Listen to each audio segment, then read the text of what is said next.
Hello there, grade 11s. It's time to learn about plea bargaining. And, what's interesting is that this isn't a topic that I've taught a lot in the past, but as I got into prepping for this, found out some things about our justice system that I really didn't fully appreciate. I knew that plea bargaining was a thing. What I didn't really understand was how much it happens. But before I get ahead of myself, let's start with a basic definition.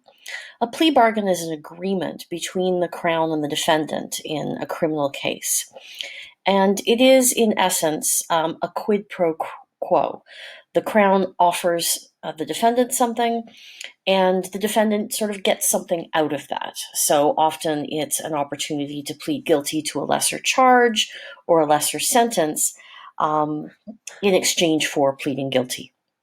Now, in fact, there's three different types of plea bargaining. There's charge bargaining, sentence bargaining, and fact bargaining.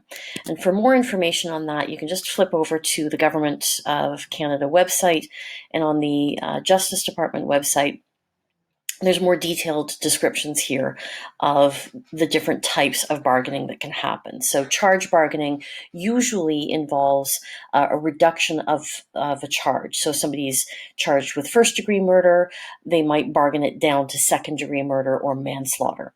Or maybe there's a promise not to charge other people if the accused pleads guilty, or maybe a promise to withdraw a charge if they will enter into a peace bond. So those types of things are very common.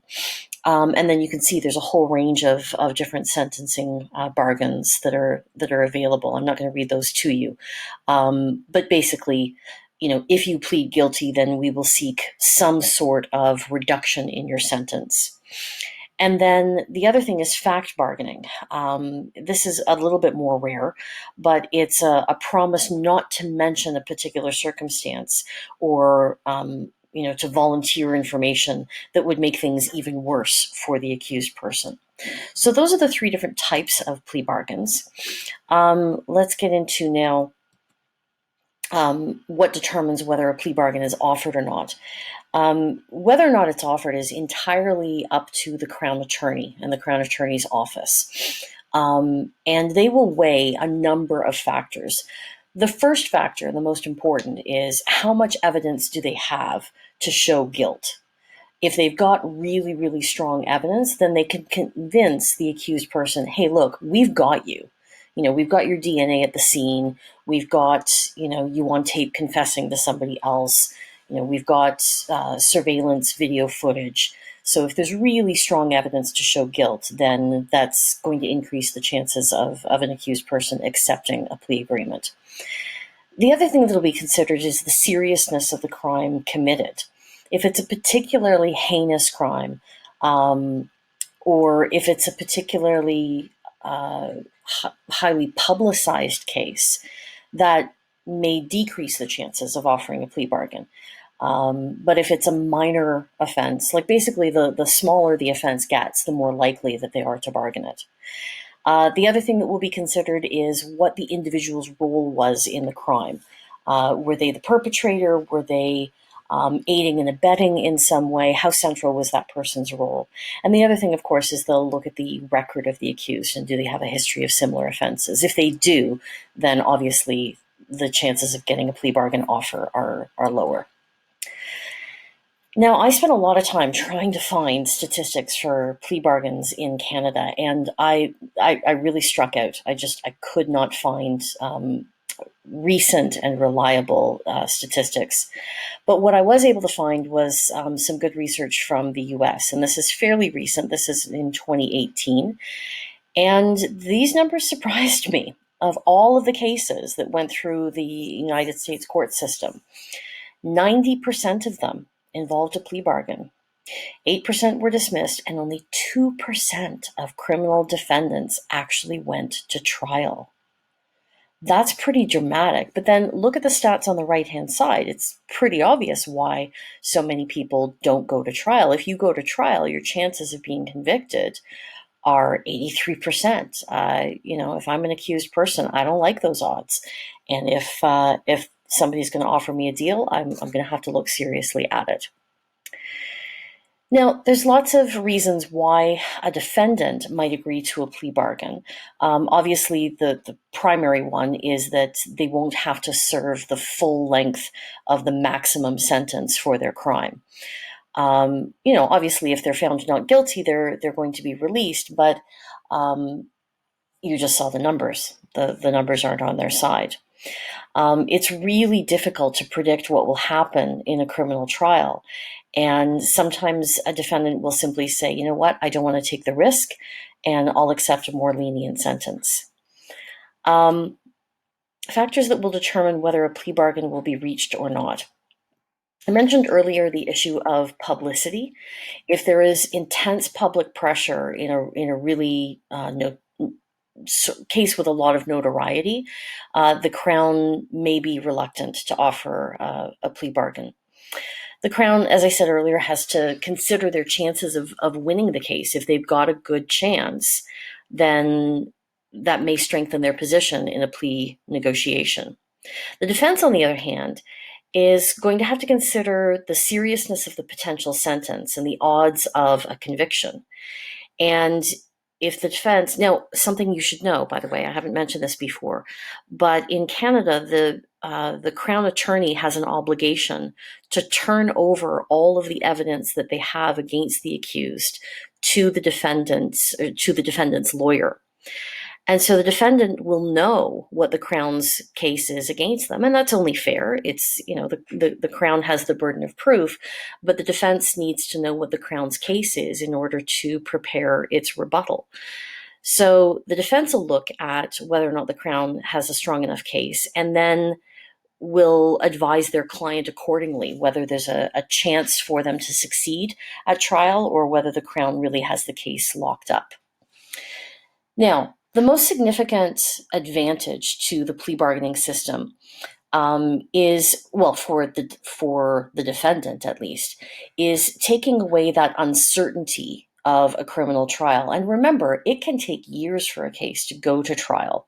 And some accused people will have to wait for their trial in prison if they haven't been able to successfully make bail.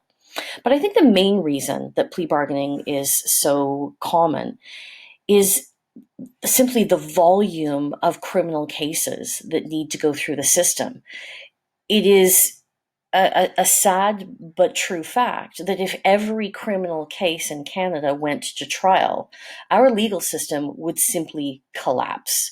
We don't have enough judges. We don't have enough courtrooms. We don't have enough lawyers. There's no way that we could prosecute every single case and have it go to trial. So society as a whole benefits from plea bargaining because it decreases court congestion, it saves money on the expense of a trial, and it frees up prosecutors to handle more cases, or one could argue more important cases. But there's some negatives on this as well.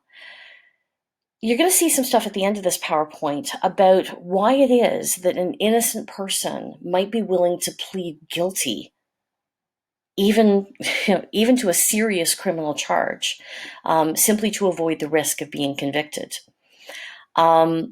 There are some suggestions that plea bargaining leads to poor police investigations. Sometimes there's too much of a reliance on making a deal as opposed to finding the facts of what actually happened. And the other thing, and this is an interesting argument, that plea bargaining really takes away a defendant's constitutional right to a trial by jury, right? That's guaranteed in, I think it's Section 7 of the Charter. But that's a right that's guaranteed in principle, but in practice, the pressure to accept a plea bargain is so intense that many people who are in fact innocent will accept a plea bargain.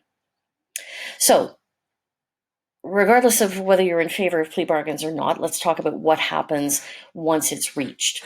So it has to be written out. It has to be on paper, and both sides have to agree to the terms of the agreement. If the Crown doesn't hold up their end of the deal, then the charges have to be dropped. If the defendant doesn't hold up their end of the deal, then the deal is off the table, and boom, you're going to trial. And the Crown and the defense attorney will have to go to court and announce that an agreement has been reached, and the judge will listen to the terms of those agreement, ask the accused some questions, and then, in most cases, accept their plea. If you plead guilty, this is interesting, you lose your right to an appeal. Let's come back to that point later. This is an interesting question. Could a judge potentially hear about a plea bargain while the lawyers are arguing in front of her or him and say, actually, I don't like this plea bargain. I'm not going to accept it? Legally, technically, they can reject that agreement, but it's very rare for them to do so. Judges tend to defer to the lawyers that appear in front of them, the police officers that have investigated it. I mean, if judges second guess the actions of the lawyers that appear in front of them, then the system kind of falls apart. So yes, technically they could, but no, they hardly ever do.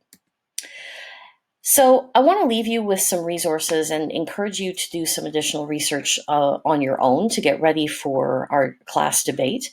So there are some articles, some videos on both sides. I make no editorial comment on the quality of one source over the other. I'll leave it for you to do whatever additional research you feel is necessary to get ready to discuss this in class. And as always, I'll leave it to you to tell me whether or not my cartoon choices totally suck. But I try to find a few funny things for you here and there. 1-800-CALL-RON. And that one is from one of my all-time favorite comic strips, Calvin and Hobbes. Anyway, I hope this was a good introduction to plea bargaining, and I look forward to our discussions about it in class. Take care.